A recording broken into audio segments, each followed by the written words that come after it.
పరీక్షల్లో మంచి మార్కులు తెచ్చుకోవాలిరా. అవును, చదువులోనే కాదు ఆటల్లో కూడా బాగా రాణించాలి. అవును, చదువులోనే ఆటల్లోనే కాదు మంచి ఉద్యోగం కూడా తెచ్చుకోవాలి. ఇవన్నీ చేయాలంటే కష్టపడకుండా మనం ఇవన్నీ సంపాదించుకోవాలంటే ఏం చేయాలి?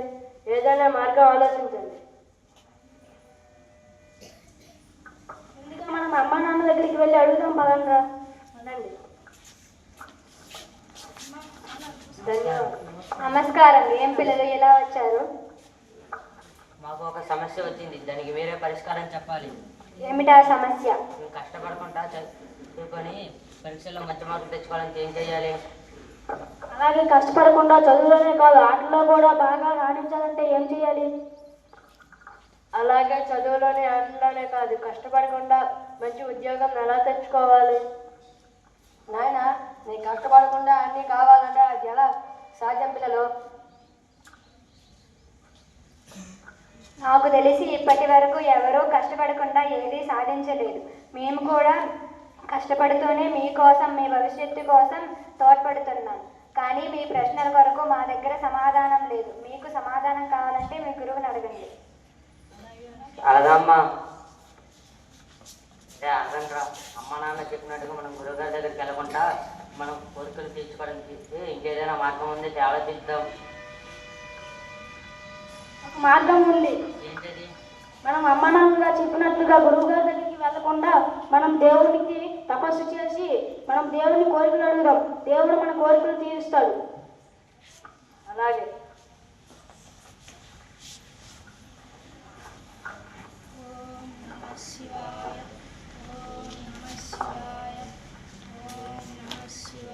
ఇలా కొన్ని రోజులు గడిచిన తర్వాత,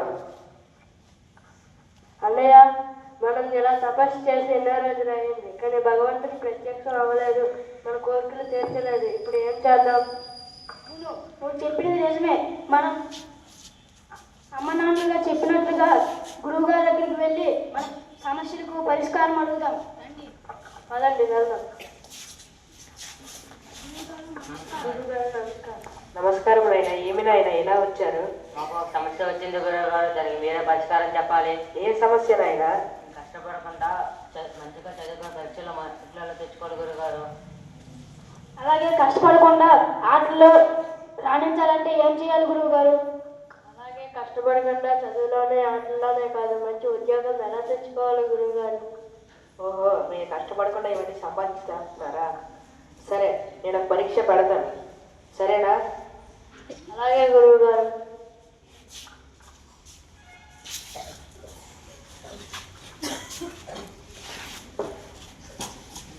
ఈ వస్తువులు ఈ చోటు నుంచి ఆ చోటుకి ఒక్కొక్కరిగా చేర్చండి, సరేనా? అలాగే గురువు గారు.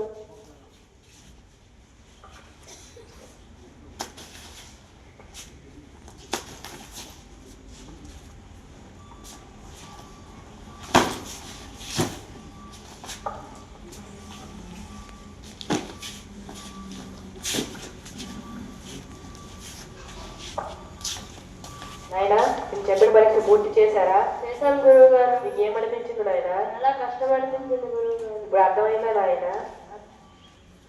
ఏ కష్టం లేకుండా మనం ఏ పని చేయలేమని అర్థమైంది గురువు గారు. ఈ చిన్న వస్తువునే ఈ చోట నుంచి ఆ చోటకి మీరు చేర్చలేకపోతే ఇంకా పెద్ద అయిన తర్వాత జీవితంలో ఇంకెన్ని కష్టాలు ఎదురుపడతాయి. అవును గురువు గారు, మీరు చెప్పింది నిజం. ఇప్పుడు మాకు తెలిసి వచ్చింది, కష్టపడకుండా ఏది సాధించలేమని.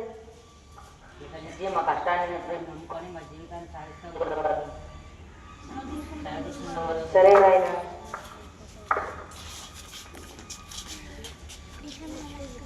నమస్కారం అమ్మా నాన్న. నమస్కారం పిల్లలు. మీ సమస్యకు పరిష్కారం లభించిందా? లభించిందమ్మా. ఏమిటది? కష్టపడకుండా మేము ఏది సాధించలేమని ఇప్పుడు మాకు తెలిసింది అమ్మా నాన్న. ఇక నుంచి మా జీవితాన్ని మా కష్టంతో పాటు మేము సాఫీగా ఉంటాం. మీ కష్టం మాకు అర్థమైంది. మేము బాగా చదువుకొని ఉన్నత స్థాయికి చేరుకుంటాం. సరే పిల్లలు, నీతి కష్టే ఫలి అంటారు పెద్దలు. మనం కష్టపడకుండా మనకి ఏది లభించదు.